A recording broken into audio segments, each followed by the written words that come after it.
Muita. No dia encontrar minha família, meu lar, quem tanto ama me esperar, e saber que esta é uma riqueza que possuo. Minha família, meu lar, meu céu, meu mar. O infinito não seria suficiente para mostrar a imensidão do amor do meu lar. O mais profundo oceano é incapaz de esconder a grandeza deste amor em meu ser. Família, você é vida. Família é alegria. Família, esperança.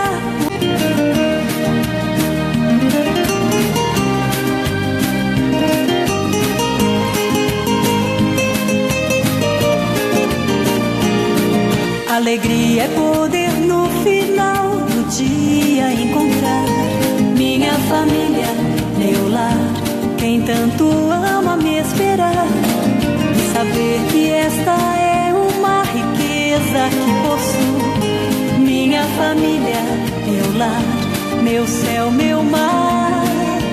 O infinito não seria suficiente para mostrar a imensidão do amor do meu lar. O mais profundo oceano é incapaz de esconder a grandeza deste amor em meu ser. Família, você é vida. Família é alegria. Família, esperança, união e força tão linda. Boa tarde, queridos ouvintes da Rádio Cacique. Boa tarde. Agora são 15h02. Está começando o programa Oficina Espírita da Família. Boa tarde. Sabe por quê? Porque o amanhecer do retorno à pátria espiritual forçosamente o convidará a retornar à realidade do dia seguinte.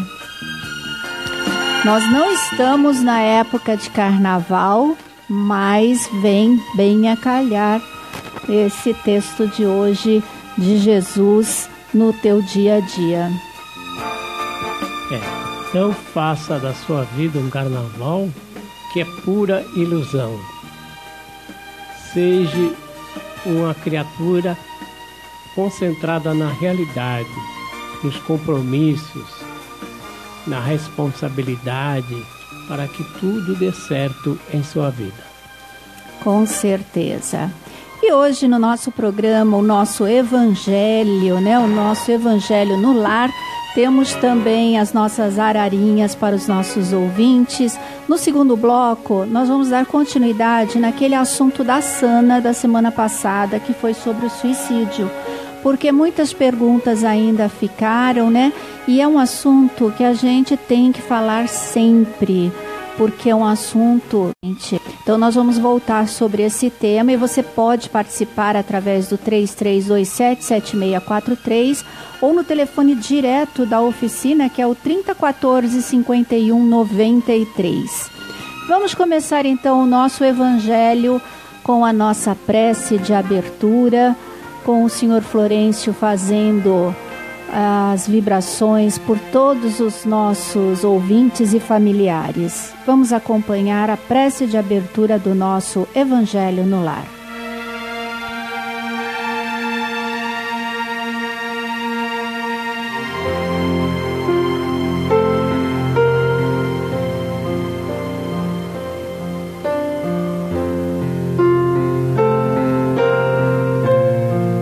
Amigos ouvintes, vamos unir os nossos pensamentos, vamos orar. Senhor Jesus, traze até nós a tua bênção de paz e de harmonia. Permite, Senhor, que uma vez mais os bons espíritos venham nos assistir, que eles encontrem acesso em nossos corações. E assim, Senhor, com a tua presença, Vamos vibrar por aqueles que se encontram em solidão. Aqueles que se encontram, Senhor, nos abrigos de idosos, muitos deles sem visitas de parentes ou amigos. Aqueles que se encontram, Senhor, nos abrigos de crianças, muitas delas órfãos de pais vivos. Aqueles que se encontram, Senhor, nos leitos solitários dos hospitais, nos cárceres de provação, nas calçadas do esquecimento. Que o teu amor possa alcançar a todos. E em teu nome, Jesus, damos por aberto mais um Evangelho no Lar.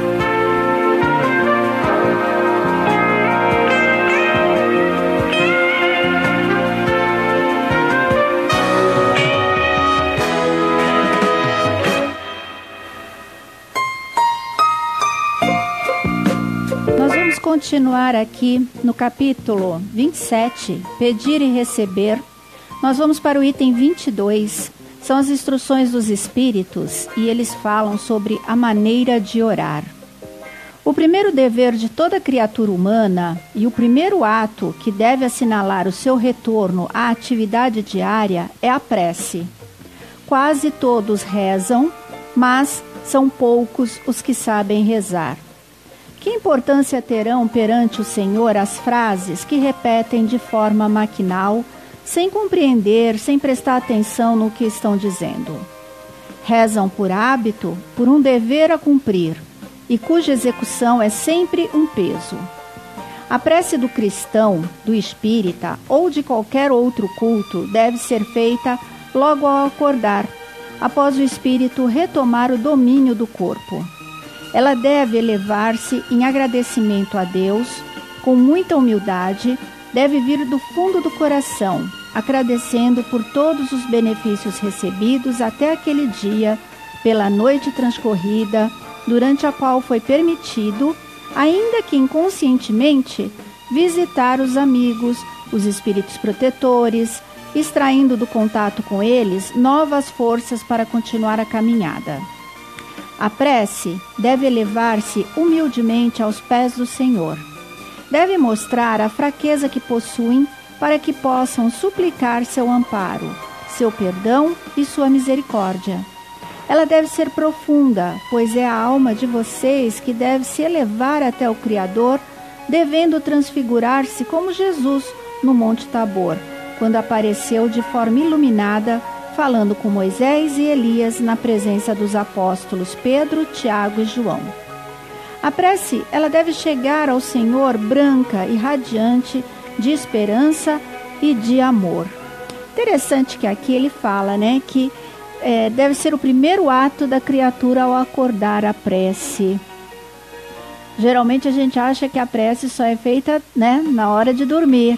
E aqui ele está falando da necessidade da prece ao acordar. É a principal, porque ela deve já refletir a nossa gratidão por abrirmos os olhos, por estarmos presentes na vida, E a nossa gratidão, ela deve se estender também aos nossos familiares, pedindo que Deus os abençoe, aqueles que temos nos nossos corações, para que realmente possamos ter um dia bem iniciado, Muitas vezes o nosso mau dia foi porque nós iniciamos mal o dia. Exatamente, a gente já acorda mal-humorado muitas vezes, por conta de, eu tenho que trabalhar, já estou atrasado, eu queria dormir mais um pouco. Então a prece, ela tem também essa função, de apaziguar esse mau humor que as pessoas acordam de manhã. Tem, inclusive porque o mau humor é uma vibração muito baixa e vai atrair que tipo de espírito? Espírito realmente do mesmo nível vibratório. Você já acorda chutando tudo, logicamente você também vai ser chutado por eles. Exatamente, porque tudo que a gente liga na Terra, liga no plano espiritual também, Exatamente. E aí a prece, da noite seria uma prece de reflexão, também de agradecimento pelo dia, você podendo fazer uma reflexão como é que foi o seu dia, né? O que você poderia melhorar no dia seguinte. Assim, a gente, se a gente fizer uma prece antes de dormir, naturalmente as nossas vibrações irão nos conduzir aos planos espirituais mais elevados, que nos assistirão e nos esclarecerão como está ocorrendo a nossa vida. E aqui ele fala muito da maneira de orar, né? E uma coisa que ele sempre, os espíritos falam, é que não é, a gente tem que compreender aquilo que a gente está falando, aquilo que a gente está orando. Até porque orar é diferente de rezar. Porque rezar é falar palavras que nós decoramos e soltamos ao vento, que nem sempre sentimos. Ela deve conter o pedido das graças de que necessitam, mas dasquelas que realmente necessitam. É inútil pedirem ao Senhor para encurtar as provas, para lhes dar somente alegrias e riquezas. Peçam a Ele os bens mais preciosos, como a paciência, a resignação e a fé. Porque a pessoa começa a pedir que eu tenha uma prova light, que os meus estudos sejam fáceis, que o meu trabalho seja suave, quer dizer, tudo de bom para nós e ruim para os outros, né? Com certeza. Só vai sobrar as coisas boas para nós. Peçam a Ele os bens mais preciosos, como a paciência, a resignação e a fé. Não digam como muitos fazem, não vale a pena rezar uma vez que Deus não me atende. Da onde que tira-se essa ideia de que Deus não atende, né? E outros acham que se Deus já sabe o que eu preciso, para que eu vou pedir? Para que eu vou pedir? Tem isso também. O que pedem a Deus, na maioria das vezes, já se lembraram de pedir a própria melhoria moral? Não, poucas vezes pediram isso. A gente só quer pedir coisas, né, que a gente acha que a gente necessita. Então, quando Deus não atende esse pedido, a gente acha que Ele não atende os nossos pedidos, mas não é.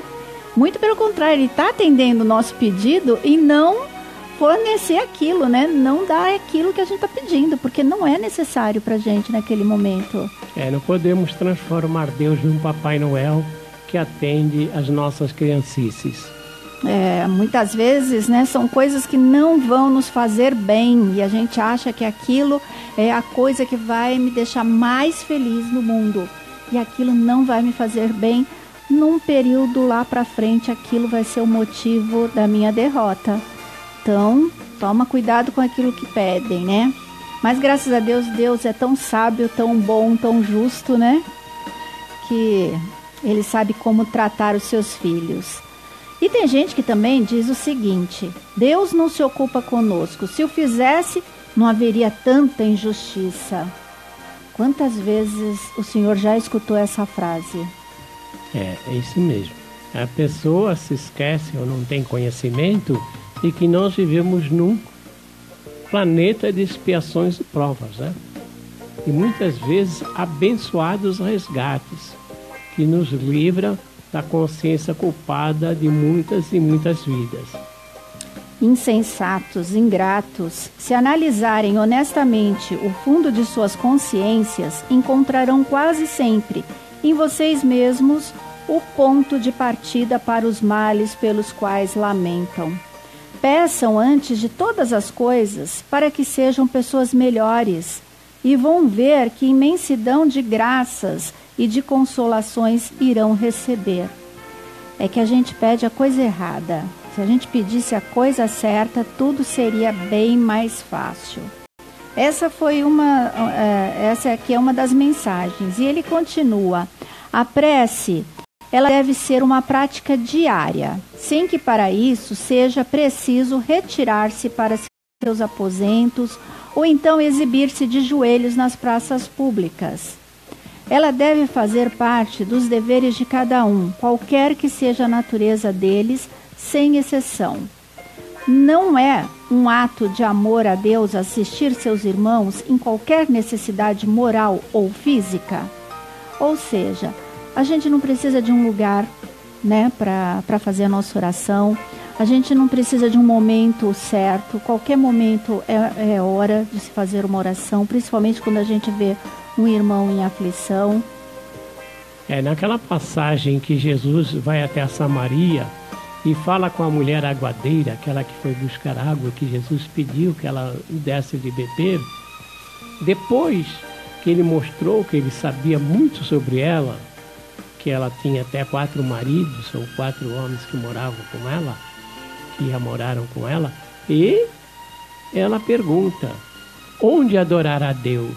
Neste monte conforme nossos pais ou lá na capital Jerusalém? E Jesus diz a ela: adoração a Deus é em pensamento. Quer dizer, não importa onde você esteja, se lá na capital Jerusalém, naquele monte, ou em qualquer outro lugar. Não é um ato de reconhecimento elevar o pensamento ao Senhor quando recebe um momento de felicidade, quando um acidente é evitado, até mesmo quando se é atingido apenas de leve por uma contrariedade? Até nas coisas difíceis a gente tem que elevar o nosso pensamento a Deus. Ou seja, a gente tem que viver em oração. E viver em oração não é orando ali, fazendo o terço, ajoelhado. Não, é viver com o pensamento sempre elevado. Isso é viver em oração. Ah, sim. E é muitas vezes a pessoa diz assim: mas eu estou tão perturbado que eu não consigo elaborar uma prece. Às vezes tem situações assim. Mas quando você diz Deus me ajude, Deus me ajude, Deus me ajude, já é uma prece. Com certeza, porque talvez a gente não consiga fazer a prece em palavras, mas o nosso sentimento consegue exprimir aquilo que a gente necessita naquele momento, que é o consolo, o amparo do mundo espiritual. Então, quando você se coloca quietinho e fala assim: Deus, eu não consigo orar, mas esteja comigo. Esse sentimento de querer esse amparo já é uma prece. Claro, porque a prece é um diálogo do filho com o pai, ou da filha com o pai. Porque a gente vai elaborando de acordo com o nosso nível de entendimento, o nosso conhecimento, mas ele sempre nos ouvirá porque ele sabe qual é a essência das nossas necessidades. Com certeza. Continuando. Portanto, é dever de todos agradecer em pensamento. Muito obrigado, meu Deus, por tudo que eu tenho recebido. É um ato de arrependimento humilhar-se diante do juiz supremo quando cometerem uma falta, e ainda que por um breve pensamento lhe dizer: Deus, me perdoa, pois pequei por orgulho, por egoísmo ou por falta de caridade. Concede-me a força para não mais falhar e a coragem para reparar o meu erro. São palavras que têm um poder muito grande quando feitas sinceramente. E a gente percebe que a prece ela tem que ter o tempero da humildade. Reconhecer as nossas imperfeições, o quanto nós não podemos tudo sozinho. Precisamos muitas vezes da ajuda espiritual. Devem orar dessa maneira, independentemente das preces regulares da manhã, da noite e dos dias consagrados.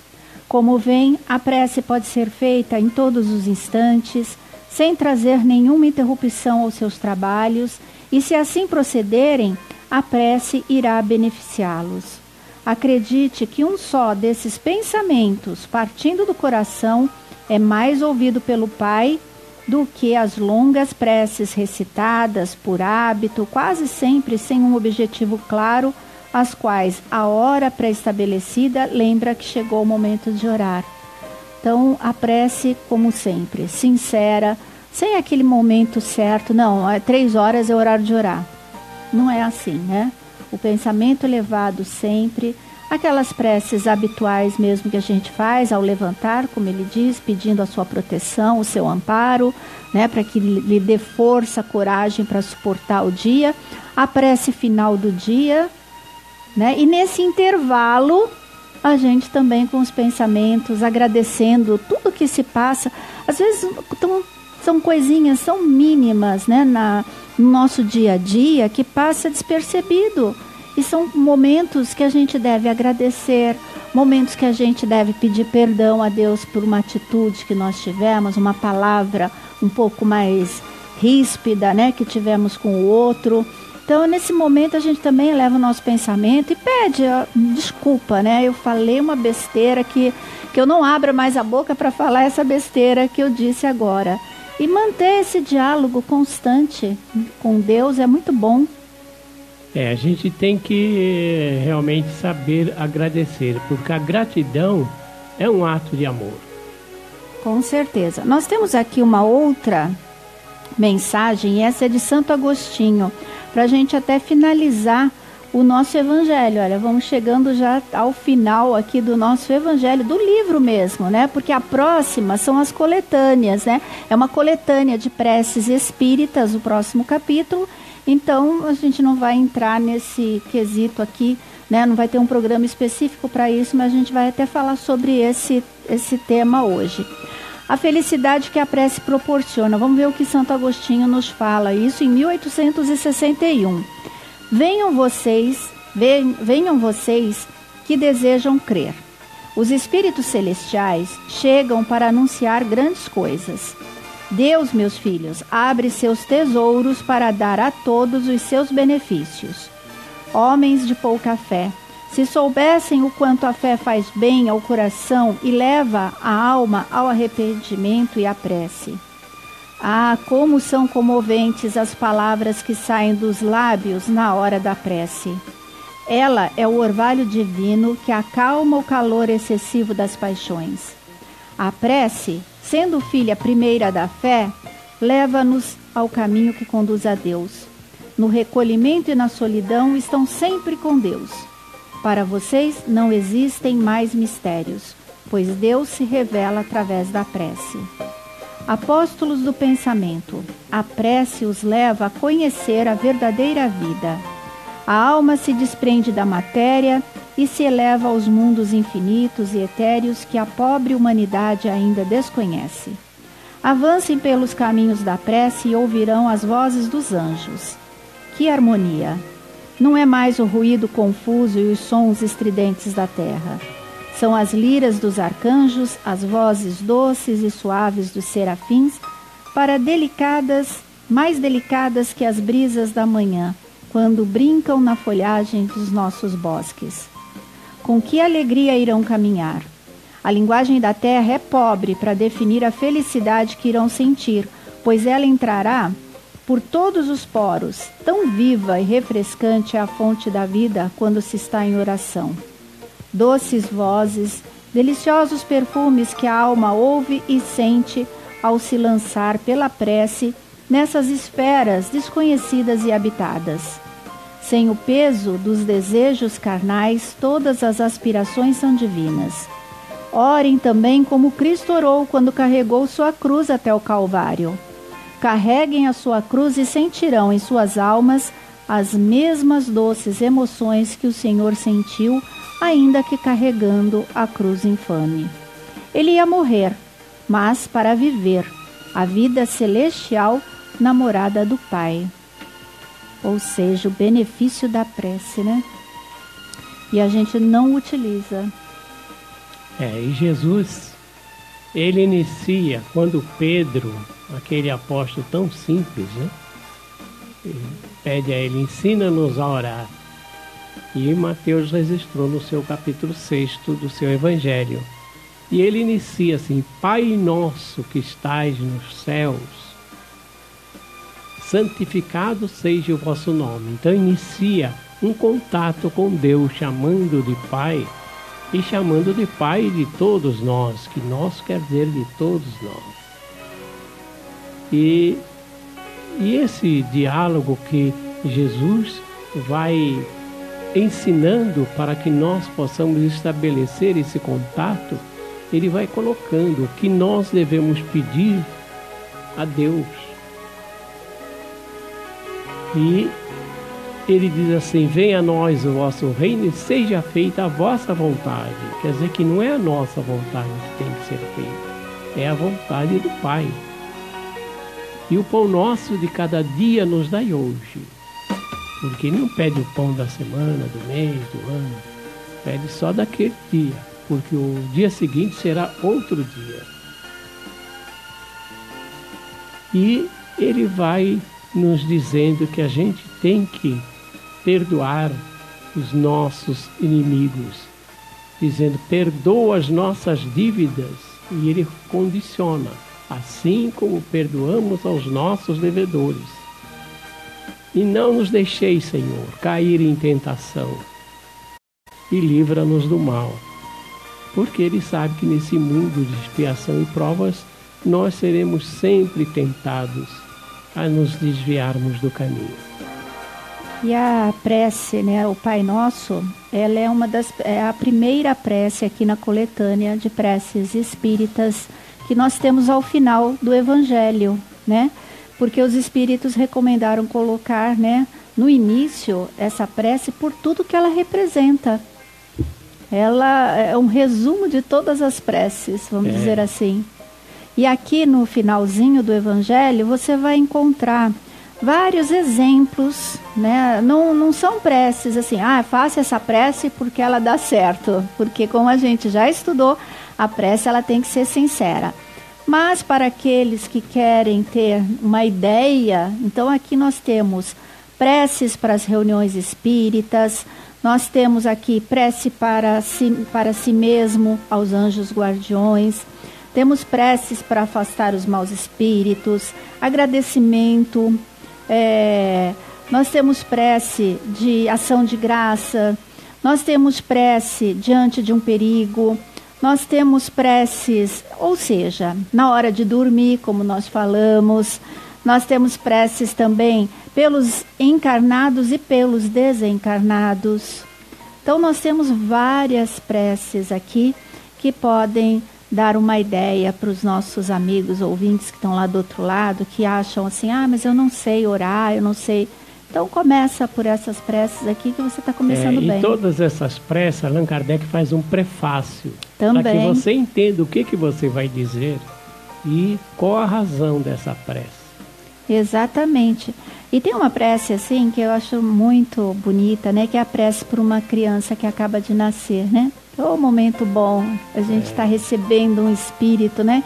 Que vem para suas provas, para uma nova oportunidade. Ou seja, tem prece aqui para todos. E temos também a prece pelos suicidas também, não é, Sr. Florencio? Também. Que é o tema do nosso segundo bloco. Então a gente vai falar um pouquinho sobre esse assunto no segundo bloco. E nós acabamos, né, o livro do Evangelho segundo o Espiritismo.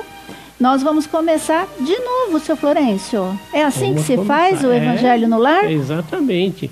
A gente estuda de cabo a rabo. Aí depois de rabo a cabo. Aí depois de cabo a rabo volta. de novo. E a gente vai, a gente volta, a gente vai, a gente volta. A gente vai revendo. Às vezes, cada vez que a gente lê o Evangelho, a gente reflete de maneira diferente. Ou seja, observa coisas que não tinham sido observadas no ano anterior. O senhor imagina, a oficina, ela fez 20 anos, né? Quantas vezes este livro aqui já foi lido? Então, por aí já dá uma ideia. E a gente ainda não sabe quase nada. Então, a gente faz Evangelho no Lar lá em casa, né? E quando acaba um Evangelho, às vezes a gente troca por um tradutor diferente. Mas é o mesmo sim. Evangelho. É bom porque é mesmo. São palavras diferentes, né? É, porque cada tradutor traduz com o seu próprio vocabulário, embora o assunto seja o mesmo. E assim, tem alguns evangelhos, os mais antigos, a gente nota que é um vocabulário mais cheio de pompa, palavras difíceis, que a gente tem que fazer com o evangelho e o dicionário do lado. A própria Federação Espírita Brasileira está adotando um outro tradutor, porque o Guilherme Ribeiro, que é o tradutor tradicional da Federação Espírita Brasileira, ele é do período do início da República. Ele foi redator da República com elogios de Rui Barbosa. Então o vocabulário dele entende-se que era um vocabulário muito literário, muito próprio para quem é um intelectual. Então A gente, ao ler esses textos, essa tradução do Guilherme Ribeiro, muitas vezes nós temos que ir ao dicionário, porque são palavras que caíram em desuso, chamadas palavras arcaicas, né? E que nos obriga a melhorar a nossa cultura, mas podia ser numa linguagem mais fácil. E nós temos aqui, nós adotamos, né, esse ano, aqui no nosso evangelho, aqui na oficina, o evangelho por Cláudio Damasceno Ferreira, né? Quem tiver no Face vai conseguir ver, não sei se vai dar para ver porque está muito longe, mas depois eu coloco no Face o livro, a foto. Olha, vamos ver se vai dar, se não depois deu. Então, né, aí vai ver direitinho a foto. Depois eu coloco lá no Face o livro direitinho, que é uma nova edição, moderna e de fácil leitura. E aqui tem o roteiro também do Evangelho no Lar, como deve ser feito, né? Então é muito interessante. Então vale muito a pena. Esse daqui é muito bom. Todos são bons, né? Mas esse aqui é mais fácil, vamos dizer assim. A gente ainda está no pré, então a gente precisa de uma coisa mais fácil. A gente vai para um breve... Gente da minha gente, conta com as participações especiais de Manuel Folclore da Silva. Vamos dançar no balanço da sanfona até o dia clarear. Eri Costa e Dinho. O tequeiro, traga a bebida que hoje eu vou me embriagar.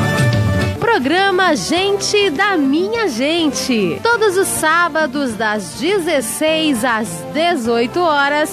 Claro, aqui na Rádio Cacique. Ela é uma princesa, mas que linda, ela é bonita. Sorriso de menina, a todos ela conquista.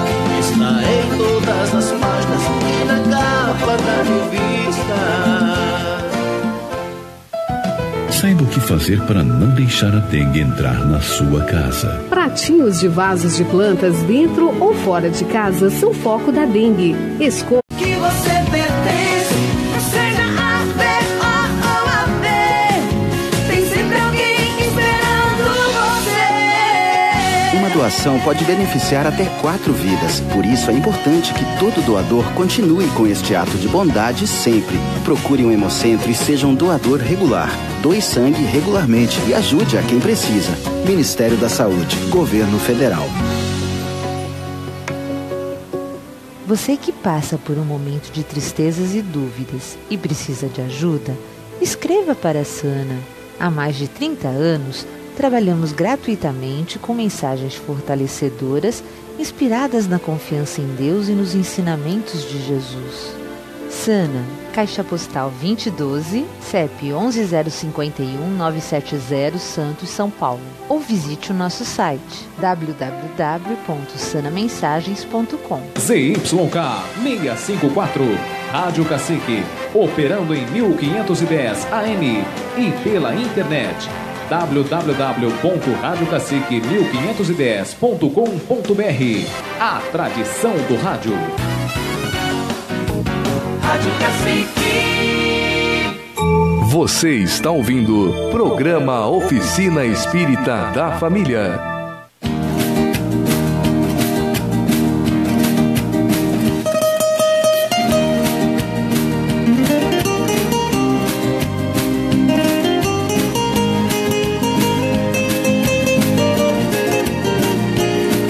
Alegria é poder no final do dia encontrar minha família, meu lar, quem tanto ama me esperar.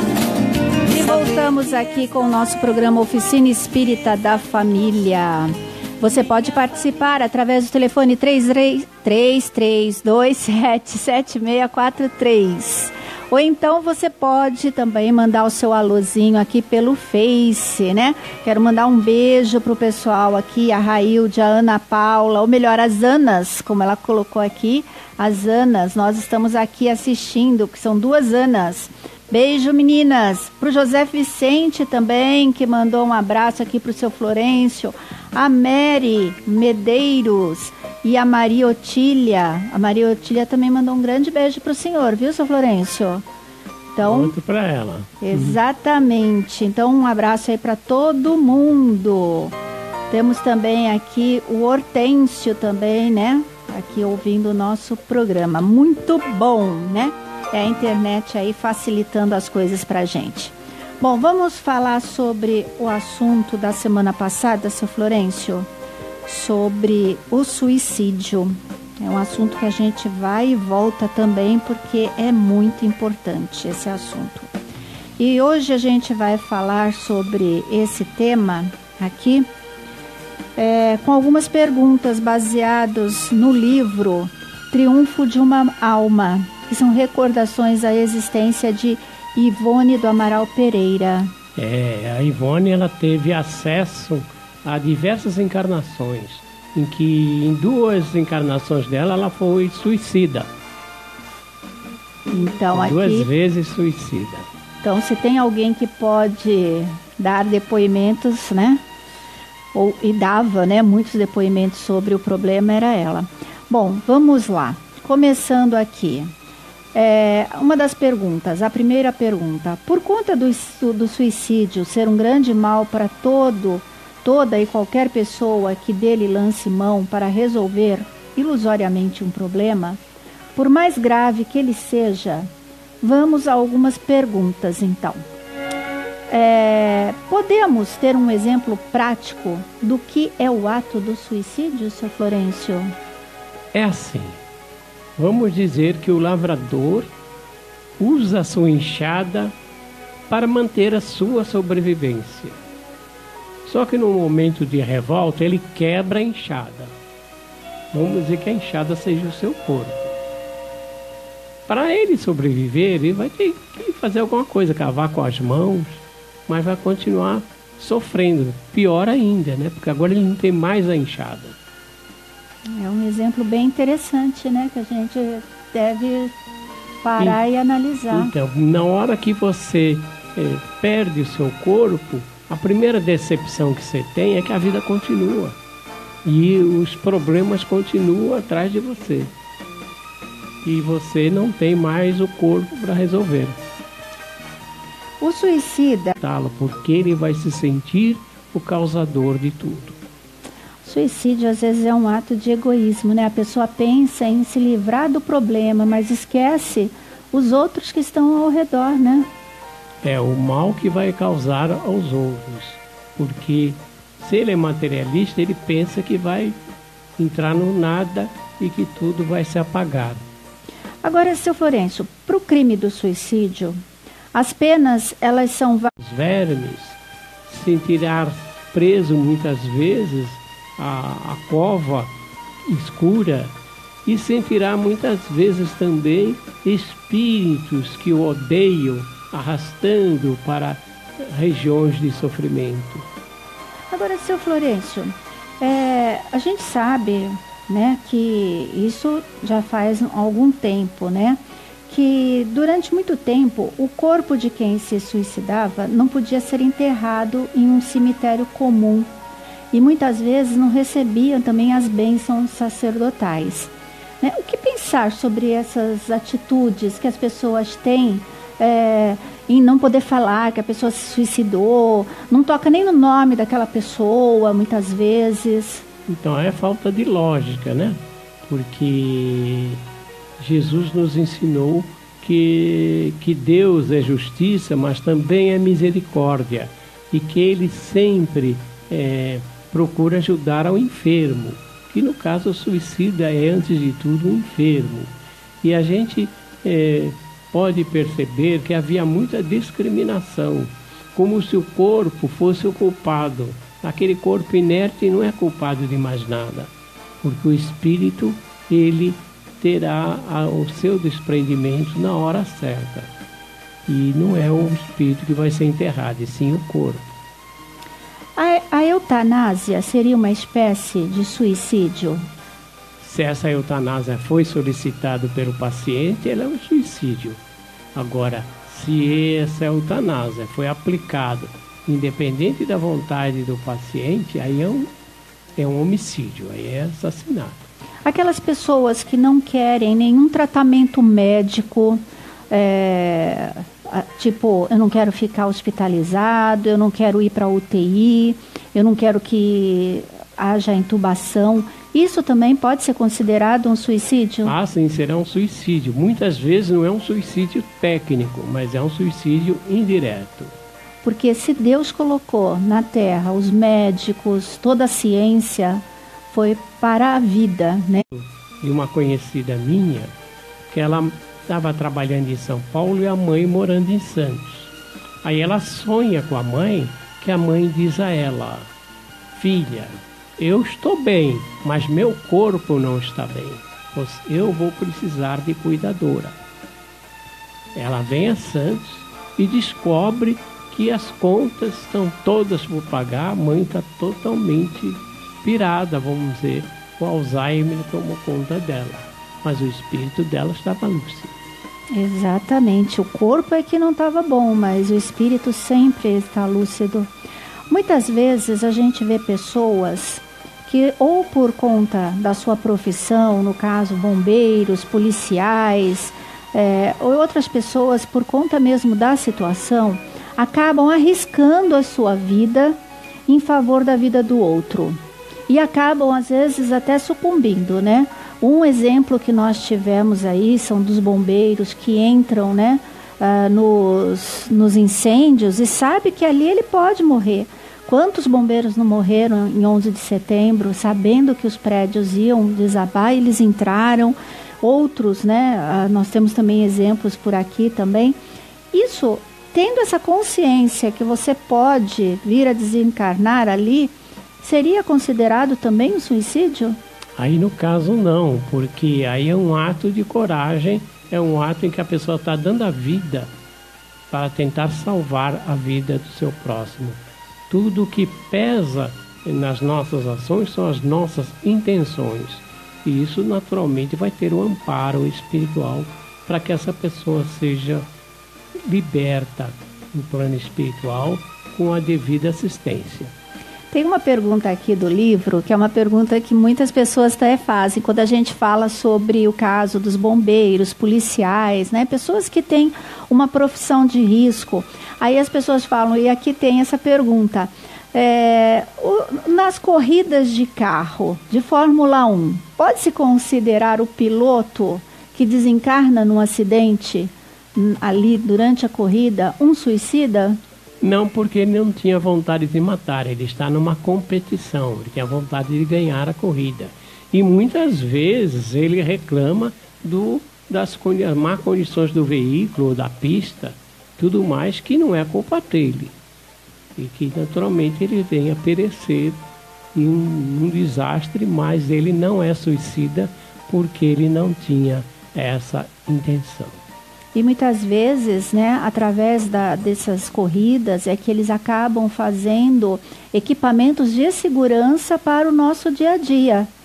O cinto de segurança, né, um reforço maior, airbag, essas coisas, tudo mediante a esses acidentes que ocorrem, né, nessas corridas, é que acabam vindo para o nosso dia a dia também. Agora, por outro lado, aqueles indivíduos que bebem quando vão dirigir, que ultrapassam as velocidades permitidas na pista. Que saem aí nas ruas normalmente, correndo que nem um louco, bebendo, tendo direção imprudente. Esses são suicidas? Esses são suicidas indiretos, mas são suicidas. Olha só, gente. As pessoas não procuram a verdade e a verdade as surpreende. É verdade. Agora, muitas vezes fala assim, nossa, a pessoa foi corajosa, ela foi lá e falou que ia se matar e se matou mesmo, né? O suicida, ele é corajoso ou ele é um covarde? Porque ele não aguentou o baque da vida. Normalmente ele pode ser considerado as duas coisas, mas ele é um covarde porque naturalmente ele não teve forças para encarar as dificuldades. Essa que seria a maior coragem dele. Ser submissa à vontade divina e procurar, porque há sempre uma luz no final do túnel. Havia um indivíduo que ele era um produtor de casimiras, grande produtor, e devido à Grande Guerra, estava tudo estocado, ele não vendia, os credores batendo na porta dele. Ele, não vendo jeito, suicidou-se. 5 dias depois, termina a guerra, surgem pedidos que os estoques deles não dão conta. Os filhos ficaram ricos, mas ele ficou decepcionado do outro lado da vida. É como a gente sempre fala, nós ainda somos crianças birrentas e mimadas, que quando o negócio foge do nosso controle, a gente pega a bola e quer ir embora, né? Não brinco. Estão jogando gasolina no incêndio, né? Estão aumentando o sofrimento, tanto daquele que suicidou-se, que errou, e está decepcionado com o próprio erro, como os familiares, que veem a gente colocar o dedo na ferida. Porque, naturalmente, se já estão sofrendo, por que ampliar esse sofrimento, escancarando o mal feito? É preciso que a gente possa orar pelo suicida, orar por aqueles que ficaram, para que tenham forças para resistir, porque é muito triste uma mãe diante de um filho suicida.